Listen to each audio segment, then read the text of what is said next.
Are you thinking about buying or selling a house or are a real estate professional and want to keep up with what's happening in the latest Twin Cities market news and trends? Then hang out with us for a little while. Hi, I'm Kirk Duckwall, and welcome to the Twin Cities Real Estate Show. I want to welcome Chad Priebe.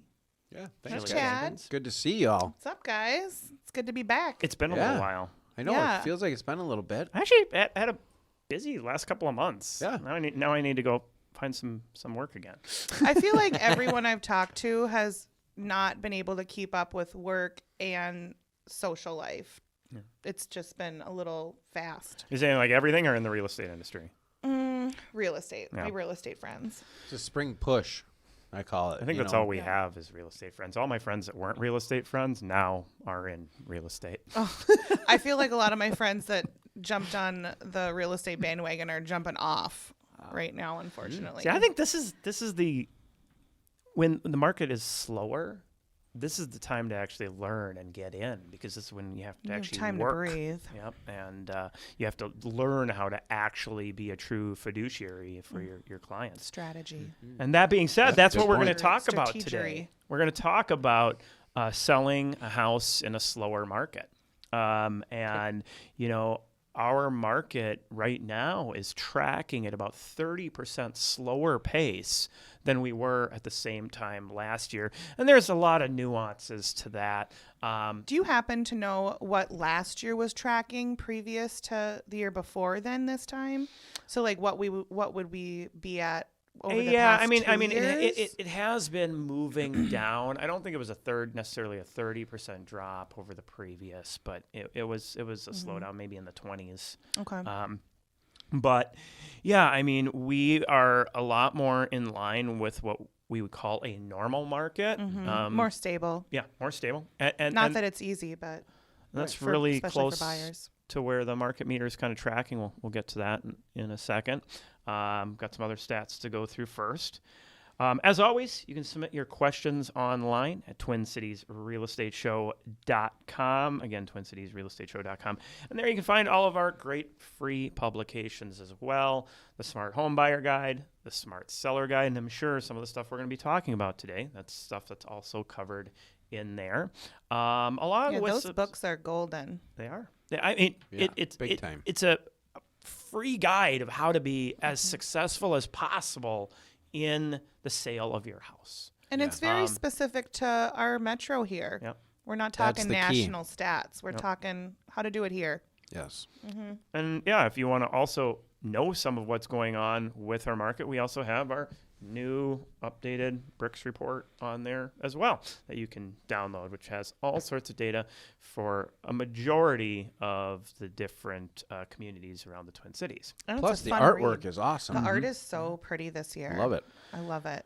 So yeah, let's chat a bit about some of those stats a little bit more in depth. So just right off the presses here from Hot off the press. Minneapolis Association of Realtors. New listings, we were tracking pretty significantly ahead for quite a while. We're still up 14.9% on the 3-month rolling average.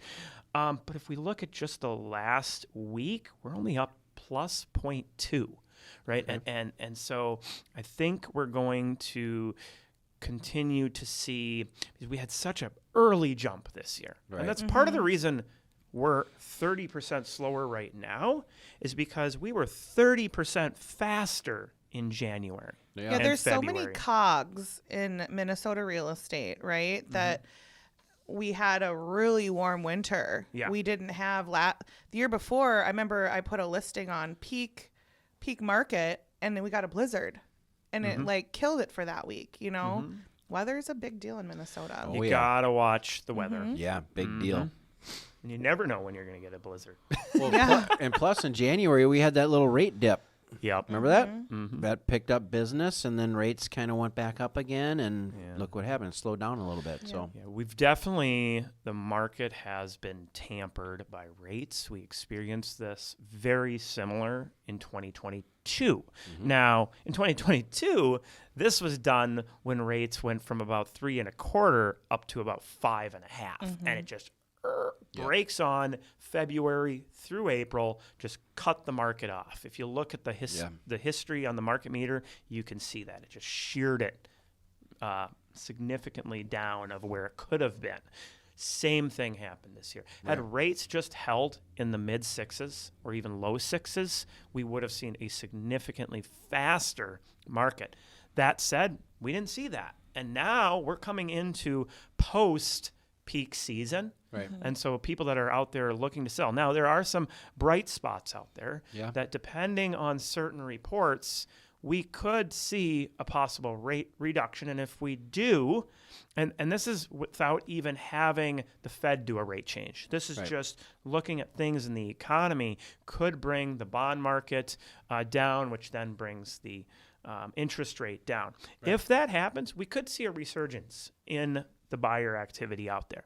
But let's just say, for the purpose of this show, that we're going to stay on the same course we're at and not cross our fingers and knock on wood for lower rates. Right. Yeah. Because we know Chad hasn't brought down. Chad, what do you think Well, about that? let me Chadman just shake Powell. my crystal ball. Chadman Powell. I Chadman love Powell. that. Here, this has been painful, right? Like for us in the industry and people out there buying and selling. It's been a tough 3 or 4 years. My clients have just really been through the ringer. Yeah, it is. Across the It's board. challenging, right? And we don't want to sugarcoat anything because that's not what we want to do as professionals. But reality is, with these higher rates that we've been experiencing, it's allowing the market to correct.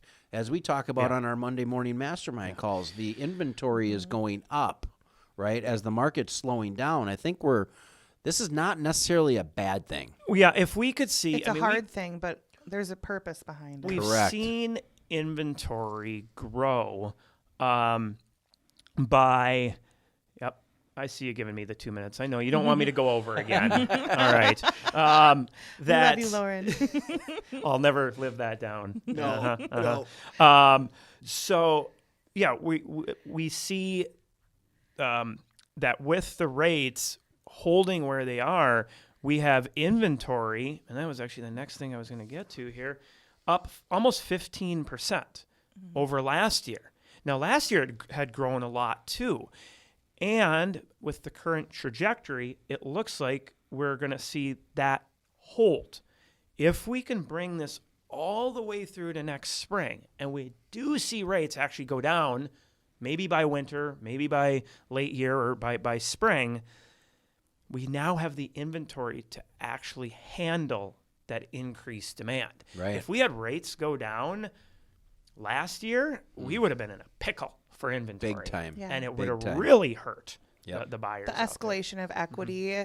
And we had this conversation a couple years ago, us three together, about what was going to slow down the market. And we all said, Rates. Rates is kind of the only thing. And that's what we're seeing now. Yeah. We're trying to get stable. Yes. Trying to get stable. Good point. We're going to take a commercial break real quick before we get there. Market meter 6.48. So that puts it in at the edge of mild seller's market range, looking like we'll probably be into that stable market within a few weeks period of time, right? Okay. So not really a huge benefit to sellers or a huge benefit to buyers, relatively neutral. A little bit All more right. even playing field. So as we go into the summer, we expect things to slow down a little bit. That's what we're going to talk about. How do you sell a home? Maybe how do you buy a home in a market like this? As always, you can see our past shows. Submit your questions. TwinCitiesRealEstateShow.com. We'll be right back.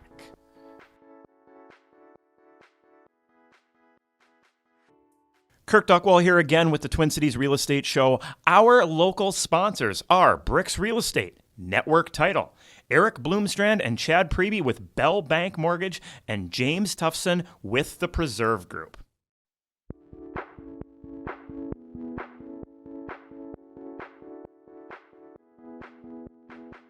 Welcome back to the Twin Cities Real Estate Show. Today we're going to be diving into selling in a little slower market. Now, that said, not to scare anybody, we're still in a seller's market range. It's just And equity is still being built. Oh yeah. Oh, gosh, yeah. So People are afraid of things tanking. We're Yeah. still making a headway in equity. Big time. So the big thing to track, to truly get how the market's doing with appreciation, is to look at the 12-month rolling average. Okay, some people will do month over same month last year, and that can be okay to get an idea. Oh, how much stronger is it this particular month? But I mean, again, fluctuates you in the look at winter at greatly. January this year versus January previous year, we're way up. But then if you look at April this year versus April last year, we're way down. Right. Okay, well, it's because of weather, like you were talking about. Really, But like when you say down, we got to make sure that Well- our listeners understand we're not down. We're Well- just less of growth, well, right? transaction-wise, down, I guess I'm slower amount talking of sales, equity. right? But that's where this 12-month rolling average comes in. Once you spread it out and look at where everything went, 2023 over 2022, we didn't see massive growth. We didn't lose, but it was like 1.4-ish percent, went up maybe closer to 2 back, on that 12-month rolling average. So not big leaps by any means. Now, the average in the Twin Cities is like 4.5% per year.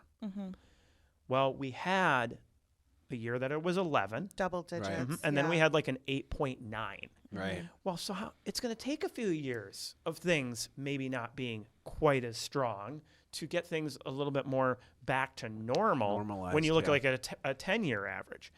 Right now, though, this year, even though I talked about sales being or activity being 30% slower, total number of sales is actually up a little bit. So there are more buyers getting in. This has then we're seeing that percentage up 4.1%, 12-month rolling. Okay. Right? It's a lot closer to normal. Yeah. Yeah. Right. That's more so, average. So to your point, yeah, this is not the market tanking. This is not things slowing down. You're losing money. Right. I think one of the descriptions that I was given the other day to somebody who not really in real estate, and they're like, well, we're not able to sell it. We're not able to get what we want. It feels like we're losing, right? Or we had to do a $20K price reduction. And as I'm trying to explain it, I go, well, what's happening is, if you plot one point and then plot that point way higher as an expectation, Right.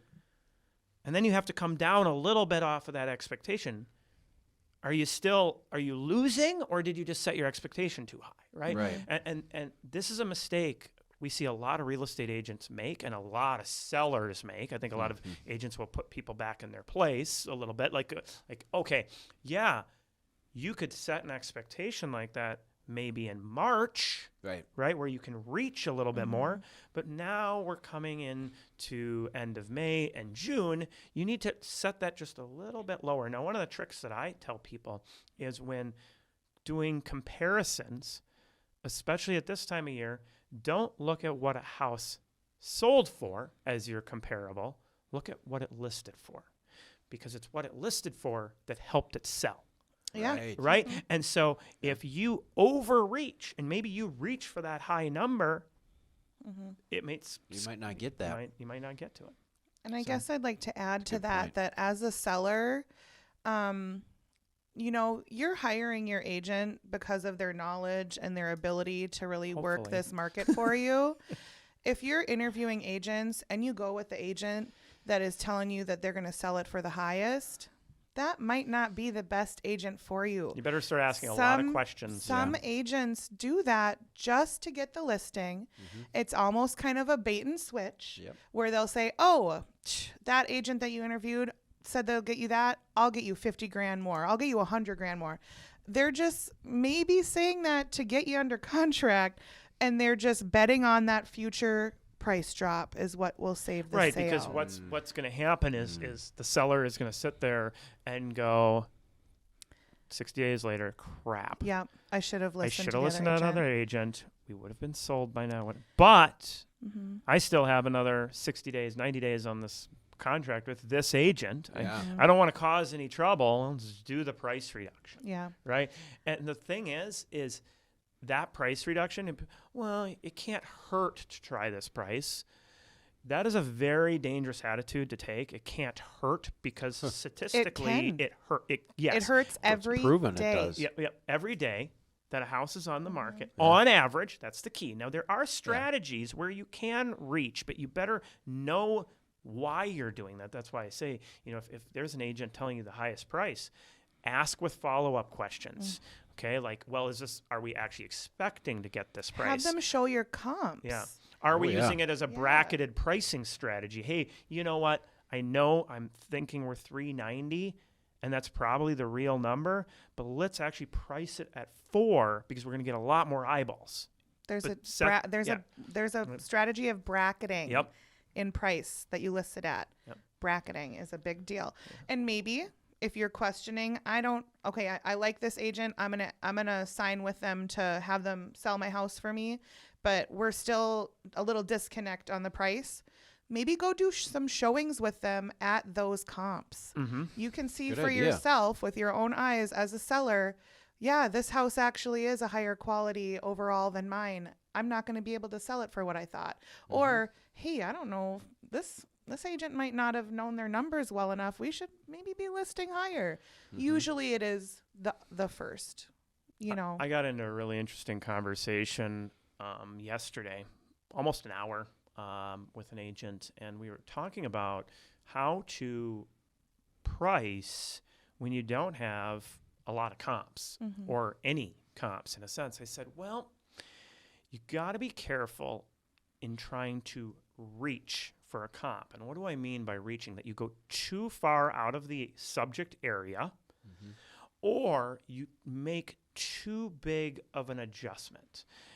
Now, what the discussion was looking for other one-story homes that were sold of similar size. I said, that's a great way to do it if you have 10 Recent, properties recent. that are recent that are similar. Yeah, of course, you want to use other ramblers. You want to use other ones of similar size. But there is another way to do this, and this is what buyers do every day. And this is the same strategy I implement even when I do have comparables, which is look at those sold homes and go, would the same buyer be looking at it? So, yeah, there was a split level that was close enough in size, very close in location, and go, well, do I like this house more or less than the subject property?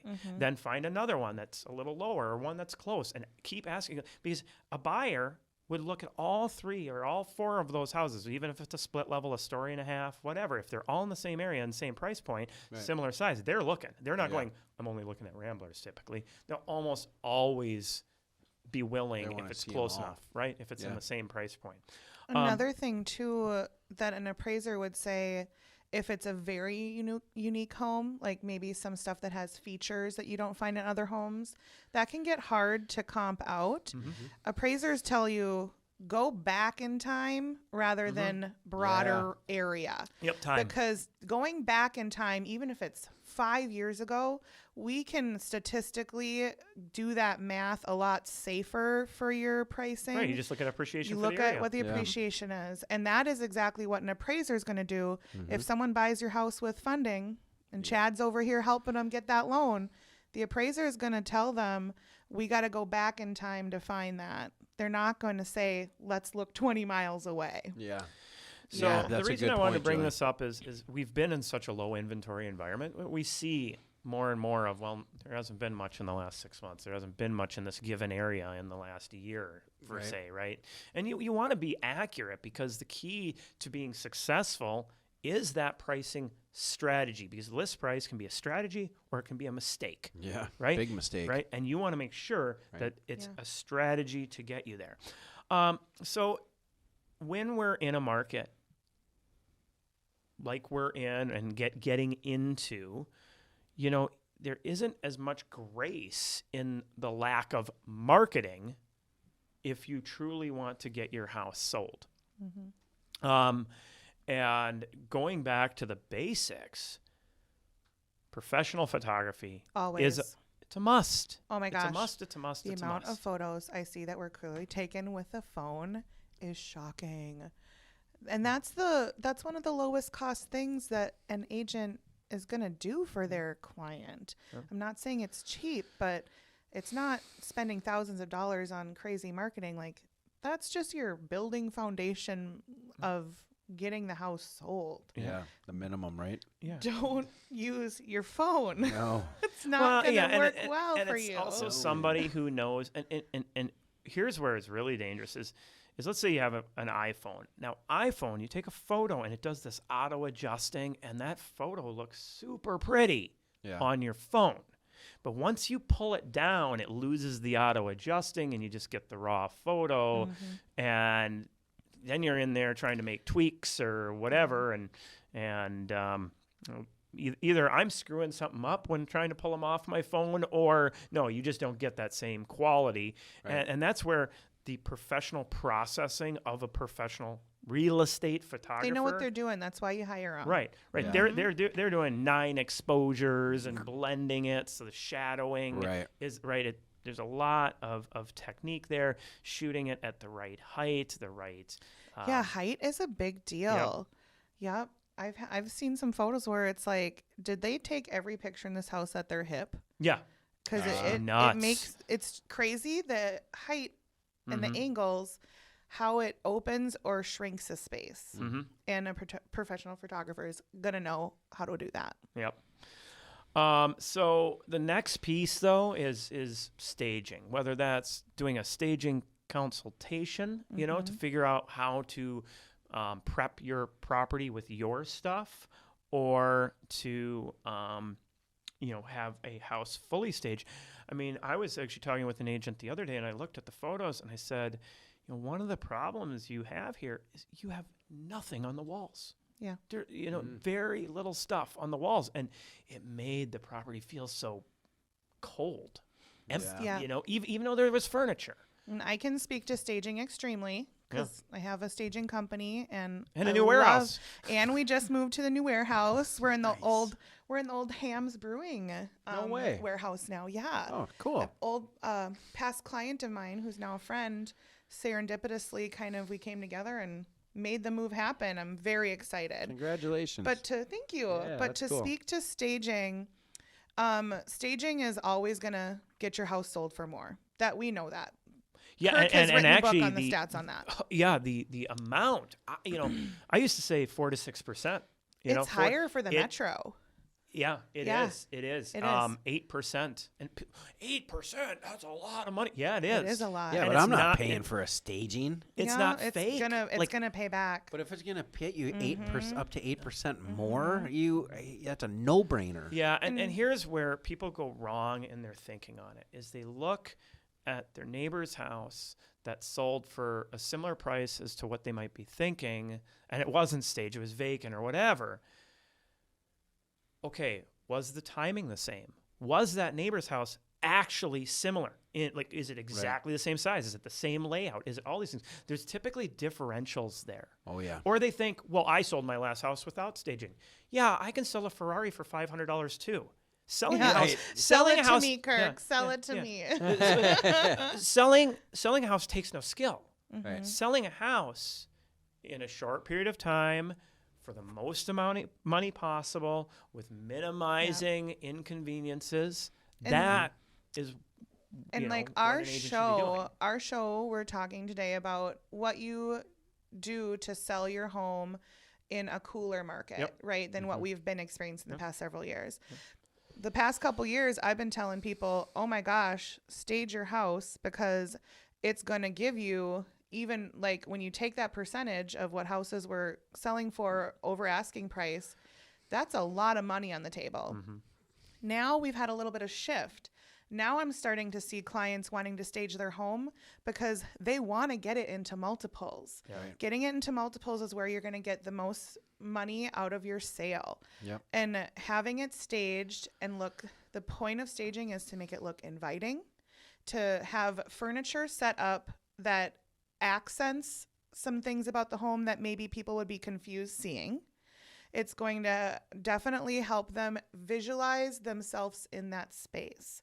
If they walk into, let's say, a 1-bedroom, tiny little condo, and they see how small the space is, they might think, I can't fit my life into here. Right. If they see furniture in there that they can compare their own personal property to, they're going to start envisioning themselves in that home. Yeah, and like that's the biggest thing about staging, is getting a buyer to envision themselves in that home, feel comfortable in that home, and start to see themselves there. And the biggest deal right now for my clients for staging is getting them into that multiples and getting the house sold faster. Mm-hmm. That's where we're going to see the most, Well, and benefit. going Right, back right. to 2021, 2022, later half of 2020, when I was writing this book, the data that I was pulling on staging was from them. So it was looking at houses, even in peak market times, Okay. that the ones that had staging sold for that 8% more. Yep. Yeah. And that was Right. the deal, because we did have a moment there where we all joked about, you could pee in a bucket, put it in a closet, call it a bathroom, and sell that house. But so back then, when it Seriously, was yeah. that crazy Yeah. and that fast, people would say, I don't need to pay for staging. It's going to sell anyways. Well, you just lost thousands of dollars by not staging it. It would have gone for more. Now it's more, let's get as many offers as we can right now through the use of staging. Well, and back Yeah. when Yeah, I got into this absolutely. industry, 2008, and building my career up in 2012, I mean, you had to have it just to sell the house. Yeah. If you were a vacant house, you might build a year on market, and Yeah. and you'd lose your shorts by the time you did sell Yeah, it. Right. And like Kirk and Lauren, you guys are agents. You've done showings. How many times? Who knows, right? And we all know that when we walk into a vacant home with our buyers, the first things they're going to point out is, look at how stained that carpet is. Look at that crack in the wall. Yeah. Look at the They're smudge. not going to say, look at how bright it is in here. Yeah. Look at how comfortable it would be to sit here with my family and have dinner. That's not what Your they're thinking. eyes are pulled to the imperfections. Right. And they Yeah. can't compare anything to, like furniture size, or if Yeah. you're looking at the master bedroom, if there's not a bed in there, they're going to say, I don't think we can fit our king in here, Yeah. or whatever their case is. So, It's a lot of perspective given with staging. Yeah. So I'm a huge advocate. There's a lot of things you can do with staging, not just a full vacant stage. You can have a staging consult where a stager comes through. You pay him a fee up front, and that's it. They give you a list of everything that you should do to get the house ready, and then you decide from there what you're capable of with your agent. You can work with an agent that does the staging or provides staging for free for you. Some agents aren't really at that point. They don't pay for it. They pass the cost on to their seller, and then the seller generally is going to pay that out at closing. okay. Otherwise, you can work with an agent, Kirk, myself. There's a lot of agents out there that they know that staging is going to always benefit everybody, Yep. and they're going to pay for it themselves Yep. for their Yeah. clients, because everyone is going to win. Exactly. Yeah. Thanks, Jilly. That was good. Yeah. That was good information. You know I'm passionate about staging. Yeah. Yeah, a no, little I like that. One thing I wanted to touch on real quick. I mean, this is one of those topics we just go on and on, but for the sake of being able to get some lunch in my belly, is timing, right? That we Yes. have Memorial Day coming up. We then have 4th of July. We have then Labor Day, and then the other thing is the latter part of August. So the summer is not a bad time to sell a house, right?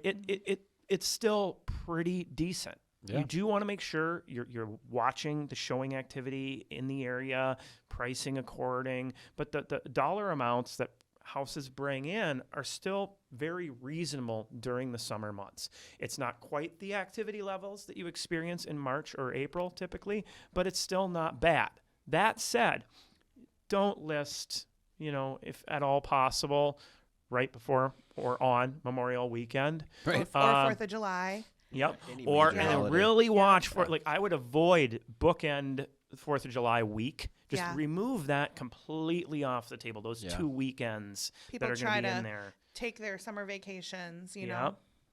And then you have on the back half of that, you have the latter half of August, which you have the state fair in there. You have people wrapping up summer Yeah. vacations. Getting ready for school. Yep. Getting Yeah. ready for Yeah. everything. Yep. You're making faces at me. All right. So that you want to really follow that, because if you are starting to like, oh, you know what, maybe August, oh, not quite ready, just wait until like the second week in September and go for that, because we do see a resurgence. Always get a surge right there before kind of snow falls. Yep. And then also as a seller, I guess we should bring up the point that if you do kind of list a little bit too late in the season, pricing really matters at that point, because you do not want to still have it on the market after the first snowfall, and then now you're going to be it's tough doing a price drop.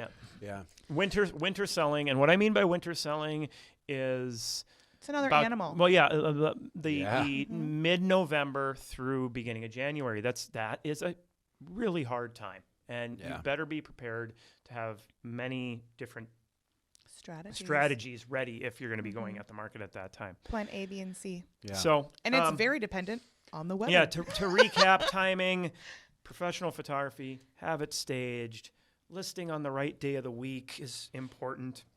When you're interviewing your agents, coming soon. Yeah, yes. When you're interviewing your agents, make sure that you're listening to the pricing that they're giving you. Yep. Yeah.